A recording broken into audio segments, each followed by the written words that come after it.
நல்ல பெண்ணை திருமணம் செய்து வைத்தனர். திருமண இரவில் அவர் தன் மனைவியின் முகத்தை பார்க்காமல் அவள் கழுத்திலிருந்த முத்து மாலையையே பார்த்துக் கொண்டிருந்தார். மணமகள் கவலையடைந்தாள். மக்கள் கோபமடைந்தனர். ஏன் இப்படி பார்க்கிறீர்கள் என்று கேட்டார்கள். அப்போது அவர் மெதுவாக சொன்னார், இந்த மாலை எனக்கு மிகவும் பரிச்சயமானது. ஒரு காலத்தில் இதை நான் கண்டெடுத்து ஒரு முதியவரிடம் ஒப்படைத்தேன். அந்த வார்த்தையை கேட்டவுடன் அனைவரும் அல்லாஹு அக்பர் என்று முழங்கினர். அவர்கள் சொன்னார்கள், இந்த பெண்ணின் தந்தைதான் அந்த முதியவர்.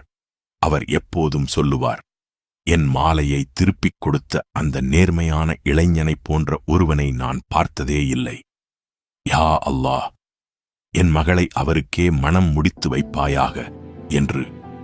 இன்று அல்லாஹ் அந்த துஆவை ஏற்றுக்கொண்டான்.